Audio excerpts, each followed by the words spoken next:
വാർത്താമഴയിലേക്ക് വീണ്ടും സ്വാഗതം. മന്ത്രി സജി ചെറിയാന്റെയും AK ബാലന്റെയും വർഗീയ പരാമർശങ്ങളിൽ CPIക്ക് അതൃപ്തി. പരാമർശങ്ങൾ ഇടതുപക്ഷ സ്വഭാവത്തിന് ചേർന്നതല്ല എന്നും മുസ്ലിം വിരോധം ഉൽപ്പാദിപ്പിക്കുന്ന പരാമർശം വിലക്കണമെന്നും CPI സംസ്ഥാന സെക്രട്ടേറിയറ്റിൽ ആവശ്യമുയർന്നു. ശ്രീജിത്ത് വിവരങ്ങൾ നൽകും തിരുവനന്തപുരത്ത് നിന്ന്. ശ്രീജിത്ത്, ഈ വിഷയത്തിൽ CPI നേരത്തെ വലിയ പരസ്യ പ്രതികരണമൊന്നും CPI നേതാക്കളുടെ ഭാഗത്തുനിന്നും ഉണ്ടായില്ല. പക്ഷേ ഇക്കാര്യത്തിൽ CPIക്ക് കടുത്ത നിലപാടുണ്ട് എന്ന് സംസ്ഥാന സെക്രട്ടേറിയറ്റിലെ ചർച്ചകൾ വ്യക്തമാക്കുന്നുണ്ടല്ലേ?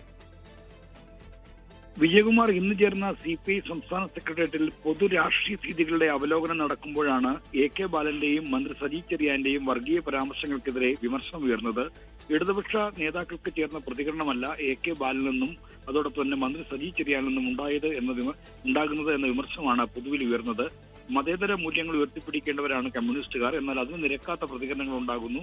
ഇത് തീർത്തും മുസ്ലിം വിരോധം ഉൽപ്പാദിപ്പിക്കുന്ന തരത്തിലുള്ള പ്രതികരണങ്ങളാണ്. ഈ പ്രതികരണങ്ങൾ അവസാനിപ്പിച്ചേ മതിയാകൂ. എന്നാൽ തെരഞ്ഞെടുപ്പ് അടുത്ത ഘട്ടത്തിൽ CPI ഇത് പരസ്യമായി ആവശ്യപ്പെടാനോ ഇതിനോട് പ്രതികരിക്കാനോ പോകേണ്ടതില്ല എന്ന ധാരണ സെക്രട്ടേറിയറ്റ് യോഗത്തിൽ ഉണ്ടായി. എന്നാൽ ഇത് പരിധി വിടുകയാണെങ്കിൽ, ആവർത്തിക്കുകയാണെങ്കിൽ CPI ആ ഘട്ടത്തിൽ നിലപാട് വ്യക്തമാക്കണമെന്ന അഭിപ്രായവും യോഗത്തിൽ ഉയർന്നു. എന്തായാലും ഈ AK ബാലന്റെയും സജി ചെറിയാന്റെയും വർഗീയ പരാമർശങ്ങൾ CPIക്ക് കടുത്ത അതൃപ്തിയുണ്ട്. ഈ രാഷ്ട്രീയ സാഹചര്യത്തിന്റെ സങ്കീർണത പരിഗണിച്ച് പരസ്യമായി പറയുന്നില്ലെന്ന് മാത്രം. CPI സംസ്ഥാന സെക്രട്ടേറിയറ്റിലാണ് ഈ വിമർശനങ്ങളും ഈ ആവശ്യവും ഒക്കെ ഉയർന്നത്. ശ്രീജിത്താണ് വിവരങ്ങൾ നൽകിയത് തിരുവനന്തപുരത്ത്. ലോകത്തെവിടെയായാലും ഏത് സമയത്തും 24 വാർത്തകളും ഓഗ്മെന്റഡ് റിയാലിറ്റി പാക്കേജുകളും എക്സ്പ്ലെയിനറുകളും വിശദമായി കാണാൻ ഞങ്ങളുടെ YouTube ചാനൽ നിങ്ങൾക്ക് സബ്സ്ക്രൈബ് ചെയ്യാം.